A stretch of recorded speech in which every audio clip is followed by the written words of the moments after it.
Welcome to The Grow Show, powered by Steel.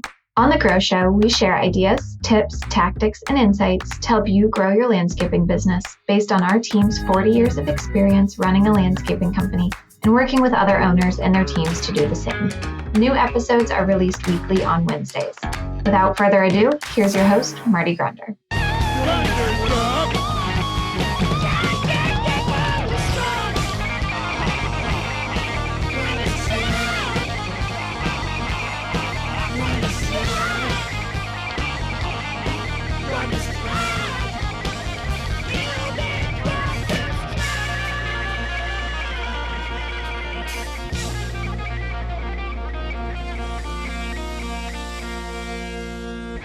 Give it up for the real rock star of the evening, everybody. Thank you, man. Thank you so much. Hey, let's give it up for Gimmick from Des Moines, Iowa. Thank you, gentlemen.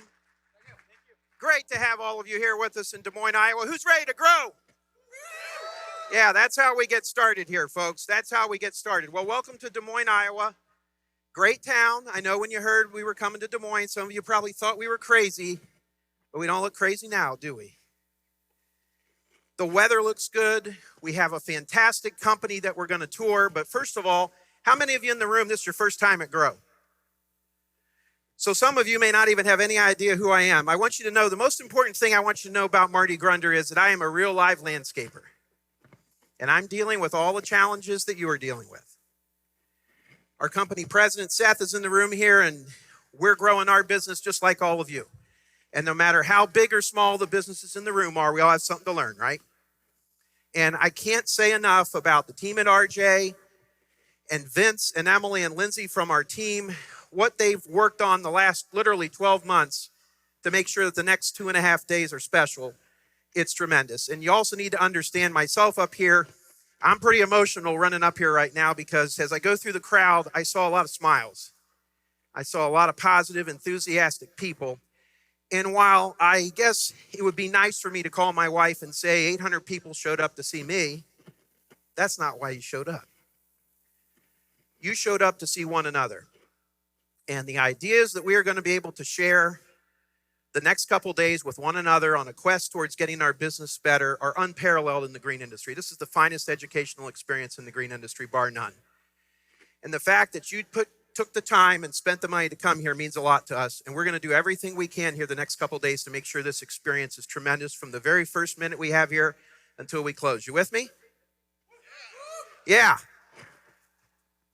RJ Lawn and Landscape is a fascinating company.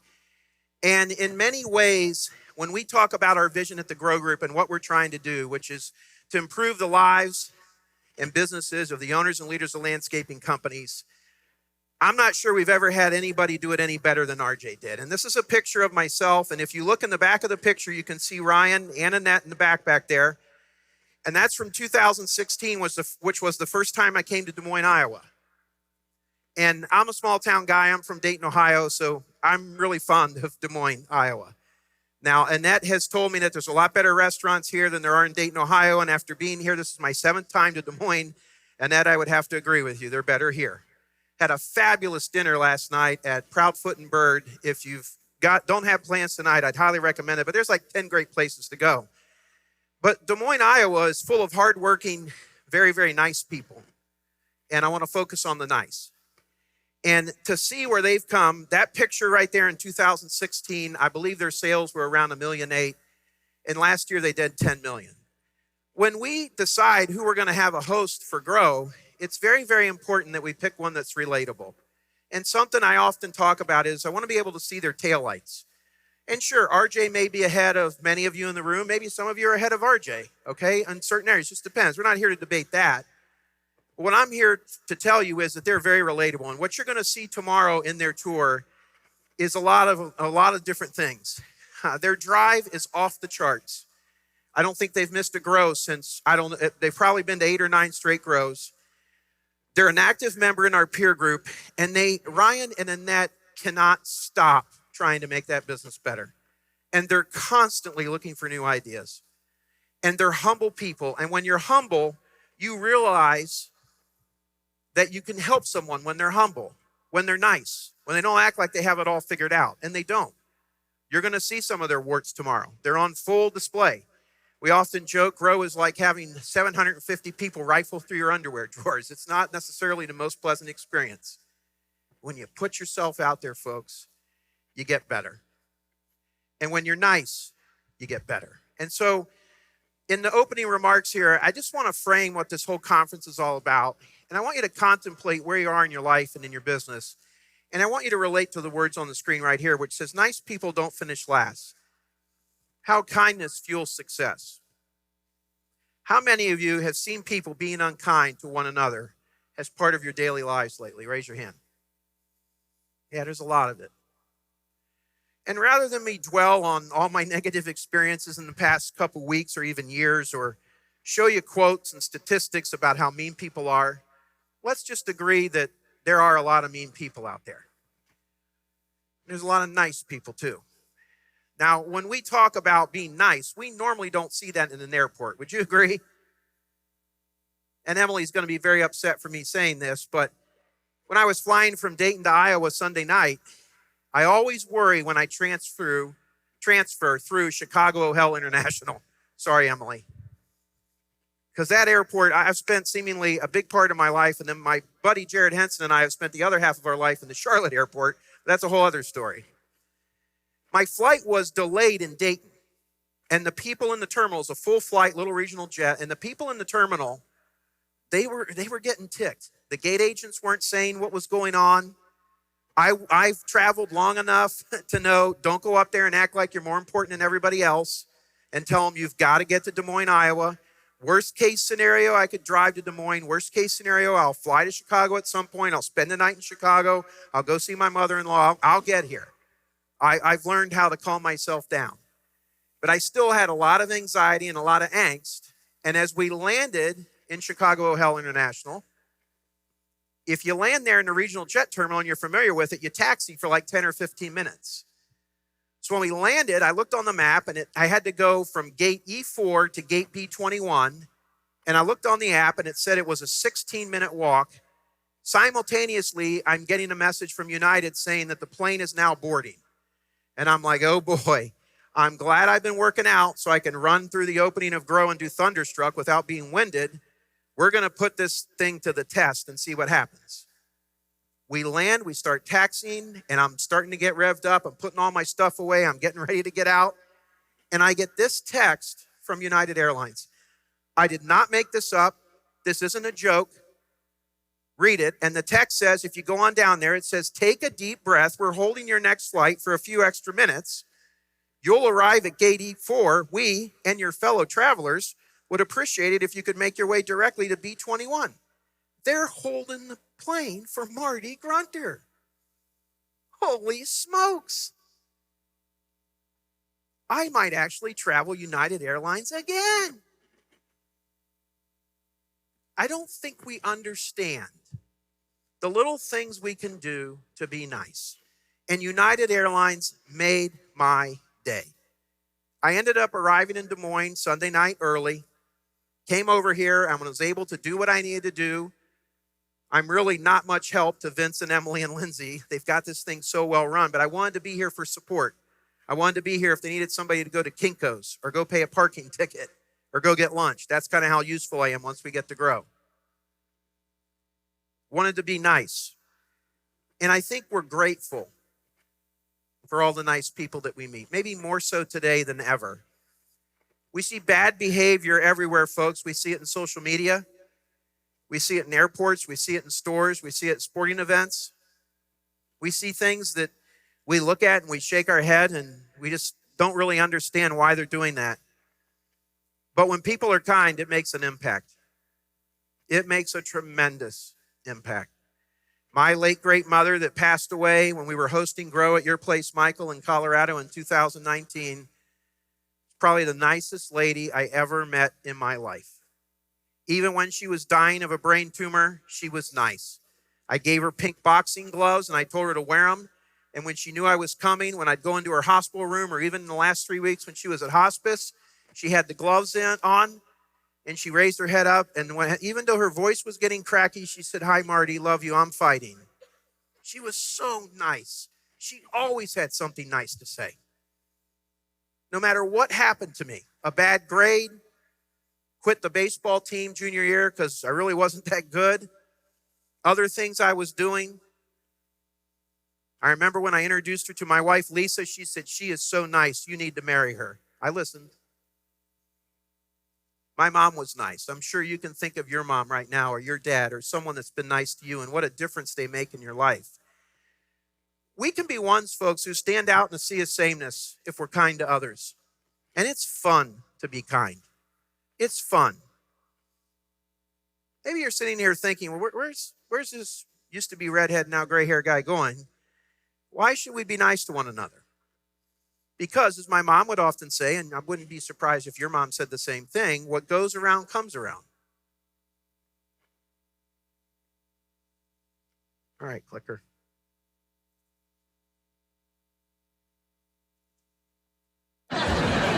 The lesson of Blauman is that when your boss screams at you, you never scream back. That's why there's a little thing in corporate America I like to call the chain of screaming. Screaming? Yes. The chain of screaming starts at the top. Arthur's boss's boss screams at Arthur's boss. Arthur's boss screams at Arthur. Arthur screams at you. You go home and scream at Lily. Lily screams at one of the kids in her kindergarten class. Then that kid screams at her dad, Arthur's boss's boss. And the whole thing starts all over again, thus completing the circle of screaming. Anybody relate? Yeah, we can relate. And you know, all of us are engaged in making our businesses better here. And I think where this relates to us is the owner yelling at the operations manager about a job that came in over budget, or you forgot to do a detail, or you didn't call a client back, whatever it is. The operations manager then takes that out on the team leader and yells at them. And then the team leader goes and yells at the crew, and the crew yells at who? The customer. It just goes around and around and around. And you know, if you've been following me for years, you've heard me say many times that your external customer service will never exceed your internal customer service. And it may seem kind of silly in some regards to open up a conference like Grow talking to you about being nice, but I hope you're getting the message here. There's a lot of little things that make our business work better over a prolonged period of time. Being nice is certainly one of them, and I don't see how you could argue with that. So I think the question may become, what makes people nice? So I thought about it when I put my remarks together, and I think number one, in the business environment, what makes people nice is they give people the benefit of the doubt. We talk a lot about this with our team at Grunder Landscaping. Seth, our company president, has been working extremely hard with our team to understand the power of giving someone the benefit of the doubt in a teamwork situation where you're trying to make your business better.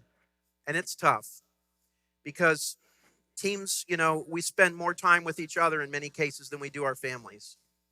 And it's human nature, I think, to want to blame somebody else. And we look for somebody to blame instead of working on the solution. And giving others the benefit of the doubt is extremely important. And we give someone the benefit of the doubt when we ask questions. There's all kinds of things. And you may not know this about Vince and myself and Emily. It's primarily Vince and I. We don't celebrate. Like, we have a record turnout at Grow. The tour that we're going to go on tomorrow is so incredible. And Vince and I will rejoice for a short amount of time. But then we'll get right back on to trying to figure out how we can get better. And I've already got a note started of things that I like that I see here and things that I think we could do better. Now's not the time for me to approach my staff about the things that we could do better. And often, and I will tell you, Seth, who's in the audience, doesn't like when I say this, but I haven't figured out a better way to say it. Like, pick your battles. Pick your battles. Now's not the time after my team just worked their tail off to go critique something. And by the way, the things I've seen here that I want to change, they are like minuscule details, super small things. But we manage this way. We don't ask questions. We assume the worst and we go right into the accusation. Your crew comes back, they've been working all day. You're in Texas, it's 105 degrees. They come back, they look like hell, they smell awful. The truck's dirty, they got mud all over the place, shirt tails are out, hats are on backwards. There's all kinds of things you don't like. And you go up and you chastise them for all of that right on the back pad of the shop. No, That's not the time to do that. That's the time to give them all cold water or Gatorade or tell them thank you and tell them you appreciate what they're doing. Let it go. Ask questions. Give your team the benefit of the doubt. When we are inquisitive, we go a lot further with our team in terms of the relationship that we have with them than when we're accusatory. So benefit of the doubt. Number 2, practice, notice, pause, allow. Anybody know this one? Raise your hand if you ever heard notice, pause, allow. So I'm going to share with you some issues that I've had. I have had an issue with anger management. My father passed away unexpectedly almost 24 years ago. And it was very, very hard. My dad went into the hospital. He was a Korean War vet. He got treated for post-traumatic stress disorder. He battled depression. And I couldn't find my dad for a couple days. I went and found him, and I took him to the hospital, and unfortunately, my dad never left. He had a pulmonary embolism, and he passed away in the hospital, and it was really tough because I'm an entrepreneur, and what do entrepreneurs do? We try to solve things, not mess them up, right? So I went and saw a psychologist for about 6 months, and she was very, very helpful and helped me get through that and taught me a lot of other things. I don't know 24 years ago that I could have stood up on stage and told you this, but I'm telling you this because what I learned from her was a lot of leadership. About 5 years ago, my wife says to me, Marty, I think you need to go back and see Dr. Pastilli. You're getting too mad too fast about stuff that doesn't matter. I said, yeah, I know. I never hit anyone or anything like that. Just way too intense. Not very nice. Forgetting about all the wonderful things people had done and focusing in on the bad and not being nice at all. And the notice, pause, allow was something Dr. Pastilli taught me, and allow you to take it in. So many things happen to us and we just get right into it. We almost get sucked into all these traps instead of just noticing it. Okay, this is happening. I don't like it, but I'm not going to let anybody tell by my nonverbal body language that it's bothering me. I'm going to just notice it.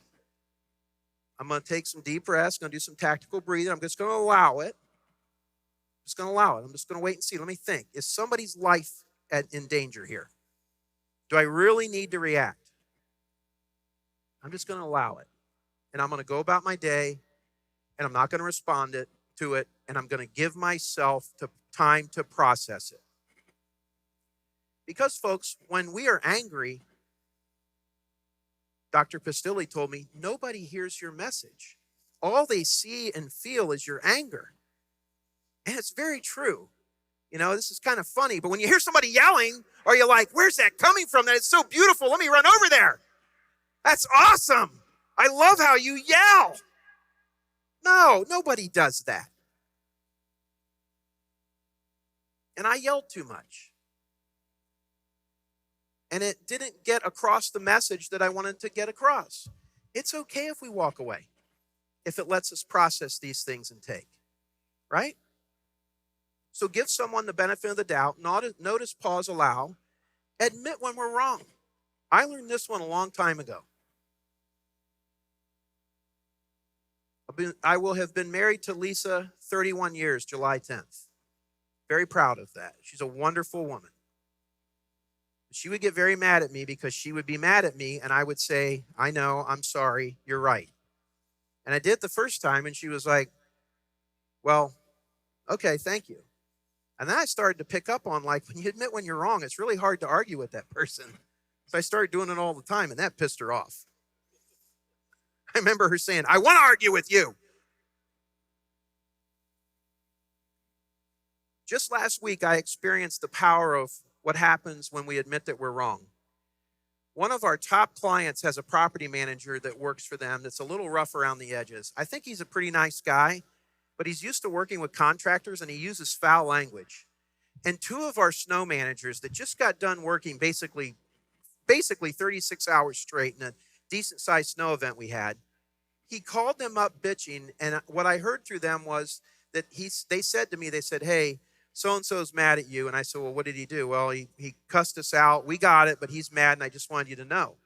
And I said, he cussed you out? What did he say? And they said, it's okay, Marty, we got it. It's heat of the moment. I don't like that, folks. When I hear that somebody's swearing, I go and I talk to the client.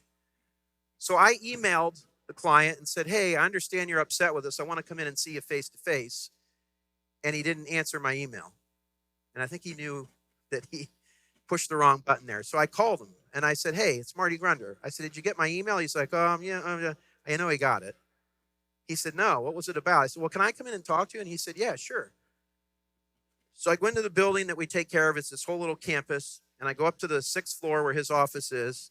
And I go in his office. And I'd never been in his office, which I should have been in the office before because he does manage a significant amount of work that we perform for him. And I sit down, and the very first thing out of his mouth when he looks at me, he says, Marty, I'm sorry. I yelled at your guys, and I shouldn't have. What am I supposed to say to that? I know how my wife thought, because I wanted to, I was kind of locked and loaded for this guy, for cursing at my guys, and I was going to do it professionally, but I was going to say, hey, don't do that.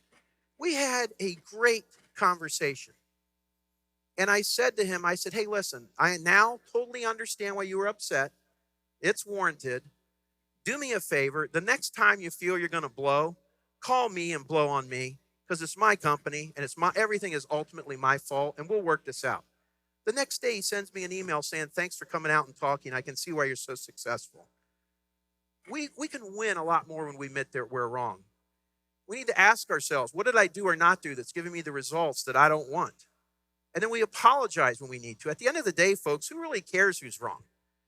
Number 4, build each other up. We build each other up if we're a team. When we're here this week, some of you are going to be around contractors that are smaller than you. Encourage them. Build them up. That's what Grow is all about. It's about growing whatever we want to grow. It's about growing our companies. It's about growing our teams. And in life, folks, there's more than just one first place trophy. Someone else winning doesn't mean you can't too. Seth, our company president, shared this quote with me about a year ago, and I just think it is so good, and I want to share it with you. Losers assemble in small groups and complain about the coaches and other players. Small group over here. Winners, rather, assemble as a team and find ways to win. Who wants to be a winner? Right? But the tendency is to pull us into that loser mentality. And ladies and gentlemen, comparison is the thief of joy.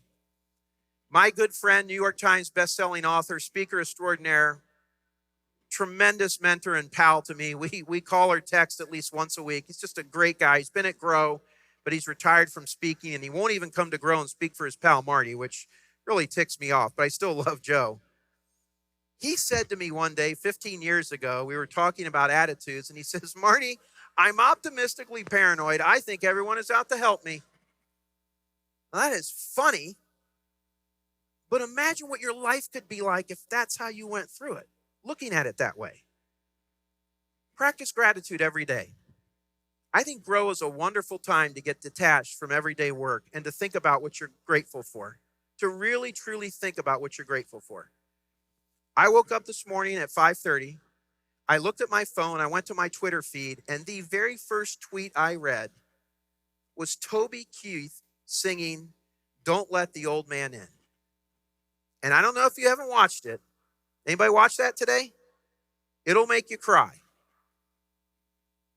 I'm grateful. I sent it to my wife. She responded. She said, that's beautiful.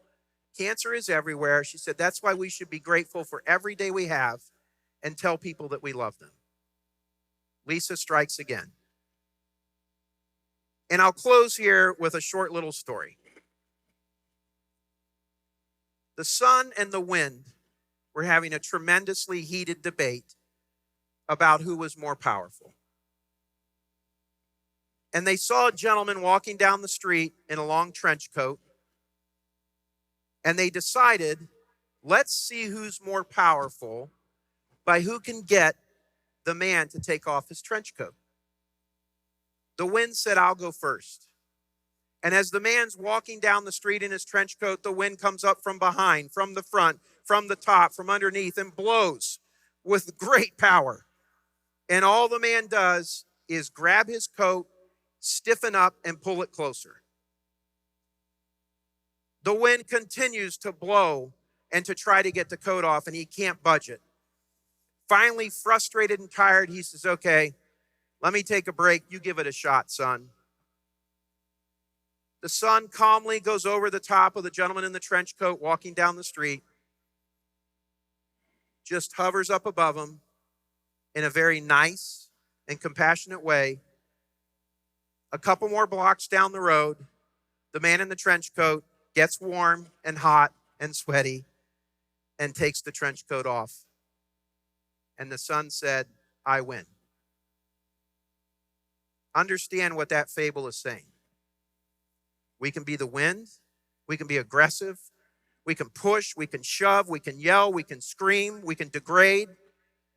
We can make wrong conclusions about people. Or we can be calm. We can be friendly. We can be nice. We can be the sun. Be the sun, folks. The sun is shining on Des Moines, Iowa today. And this week, as we get growth started, let's work together to be nice, and let's find ways collectively to make all of our businesses better here this week in Des Moines, Iowa. Thank you very much. Thank you for listening to this episode of The Grow Show. Be sure to subscribe so you never miss an episode, and head to growgroupinc.com for more information and resources to grow your landscaping business. A special thanks to the folks at Stihl, whose support makes this podcast possible and whose reliable handheld power equipment makes our jobs easier daily. We'll talk to you next week.